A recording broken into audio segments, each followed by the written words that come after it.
But sir, one of another query that we have, as you have mentioned, many aspects of the 21st century.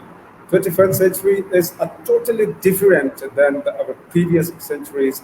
The methodologies of the teachings have been changed, and due to the revolution of the technology, the many platforms are available to transformations of the different things. Sir, according to your point of view, what are the attributes of 21st century talent? This is a very, very important question indeed, and this is where we are leading ourselves towards the conclusion of our today's discourse. Now, this 21st century talent, again, connecting our dots from what we have already discussed and spoken, linking this question with the previous questions. We have really to understand the dynamics of our child. This child having loads of information available in his palm, in the Android phone that he or she is holding, in the laptop or iPads that are available, in the search engines which are handy, Google machine which is churning out loads and loads of information.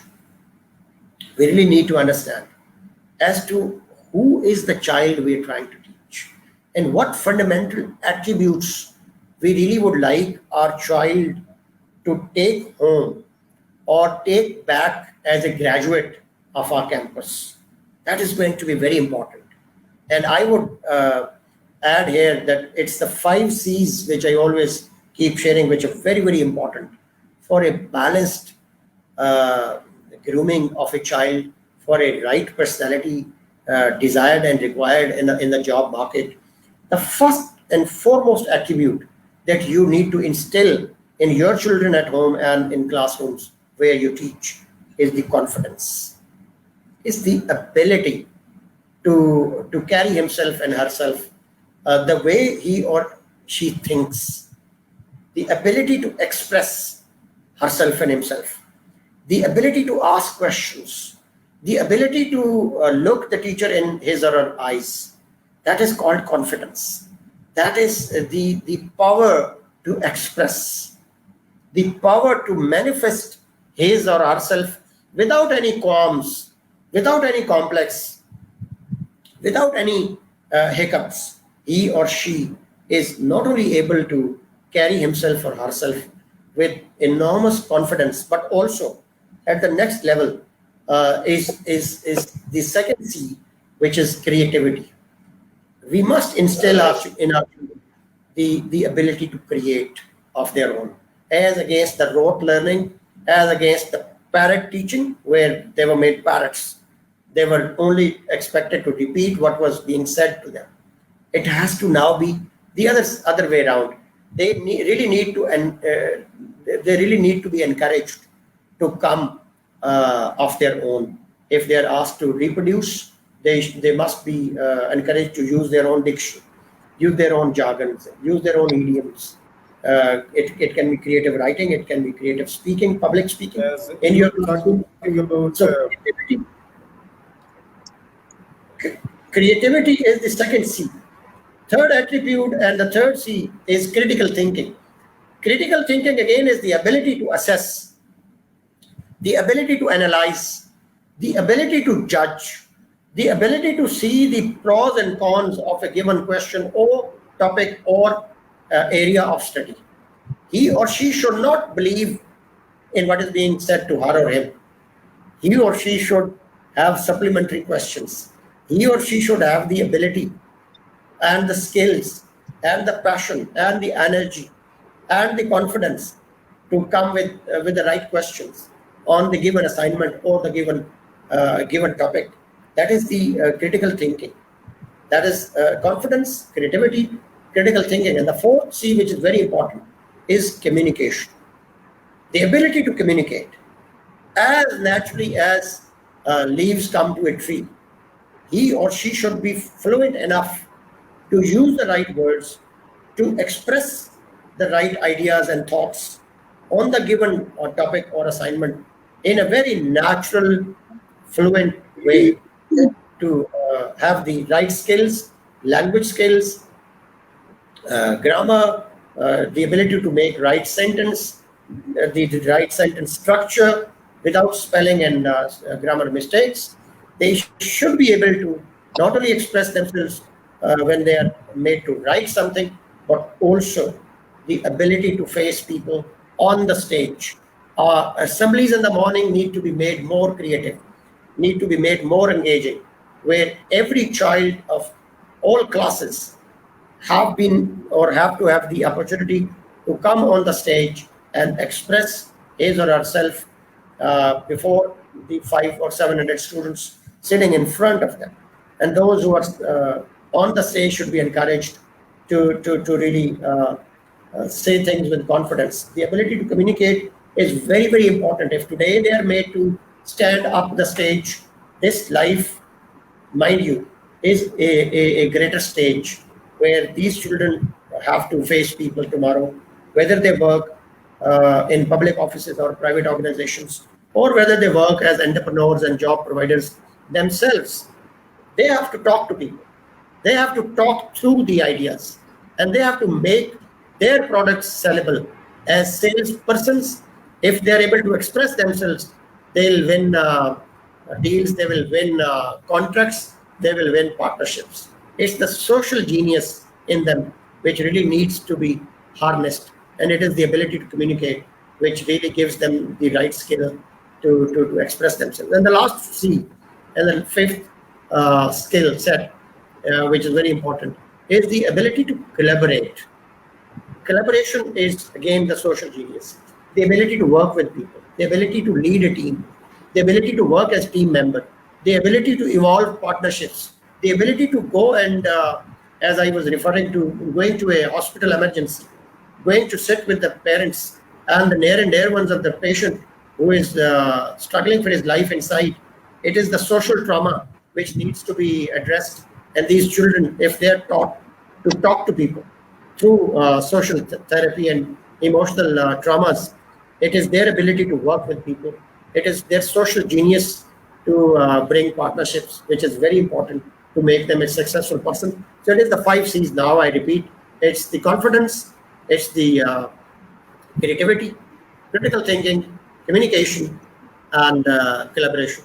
If you equip your children with these 5 life skills, I'm sure they're going to be successful people in their future. Okay, sir. You have given us. We yes, have the last. Okay, sir.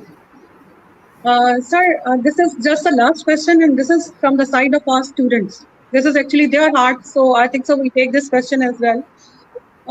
They are actually inquiring that whatever they are achieving in their academics or in their like co-curricular activities, they're saying that our parents are expecting more and more. They're saying that they're not putting full stop anywhere. Suppose if they are coming into the they are taking 10th position, they are asking for the top 5. When they are coming at the 4th, they are asking for the 1st position. So they said, we want that our parents, at least at some times, they appreciate us. And what would you suggest? That how can we effectively involve the parents? How can we make them responsive? How can we just invoke them that they should come to the school to attend parent-teacher meeting and look at that how the children, they are behaving? Suppose whatever they are doing, at least they appreciate and encourage. This is our last question, sir. This question again comes back to the second last question I've just addressed. And if you link those 5 C's with this question, you've already got the answer. If you tell parents that it's the holistic grooming of the child, which has to have these 5 C's, starting with confidence, a bookworm only focusing on the books and grades is never going to have the confidence, is never going to have the creativity, is never going to look beyond the nose, because he or she will be only interested in the given notes to score those grades and not putting something from his or her own genius. He or she may have brilliant ideas. Sir, all children, they are not born to get. You're right. All children are not born to get first position. Maybe he's having any other talent in him. I'm going towards the same area now as we approach the next C, which is critical thinking. Now, critical thinking again goes beyond the notes, and the last two C's are very important, which the children must be told and they must be driven home. That is the ability to communicate. Communication comes through debates. Communication comes through dramas. Communication comes through declamation contests. Communication comes through performances on the stage. Communication comes from playing as team member on the sports ground and in the sports arena. It's the ability to work with students. Communication comes through discussion. So it is the holistic grooming of a child, which the parents must be told. And the last C, collaboration. Tell parents that if your son or daughter has excellent, amazing grades and is unable to work with people, he or she will fail miserably in any team that he or she is given to work as team member or as a team leader. If the child is not equipped with the life skills now, it's not the grades alone which are going to guarantee him or his success tomorrow.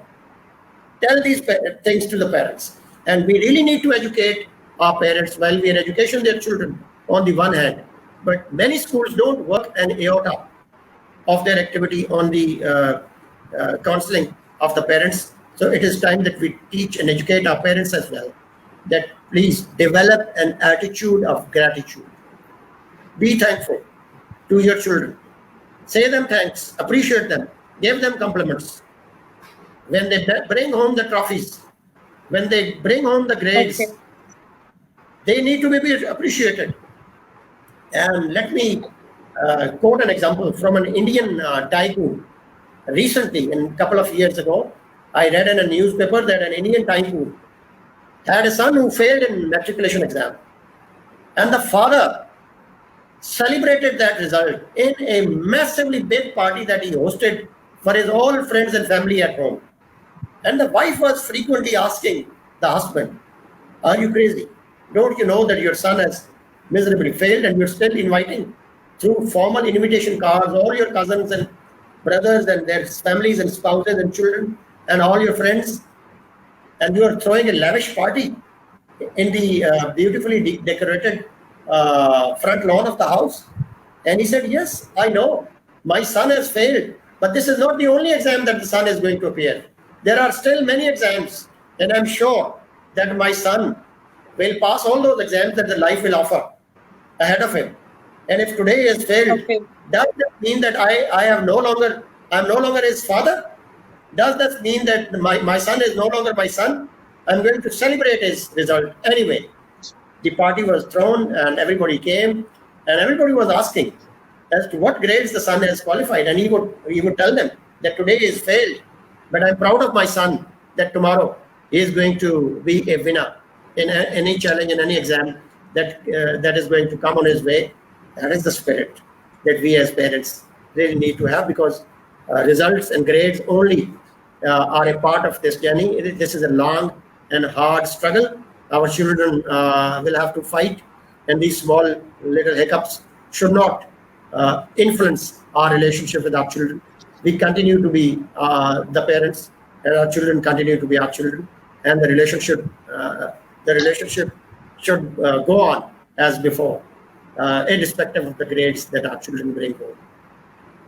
Thank you very much, sir, and thank you very much all the colleagues and students for joining us. Thank you, Madam Principal. I take this opportunity to thank you and your team for giving me the opportunity to speak to your faculty, your management, and students and parents at the same time. And I hope we'll continue building on this in future as well.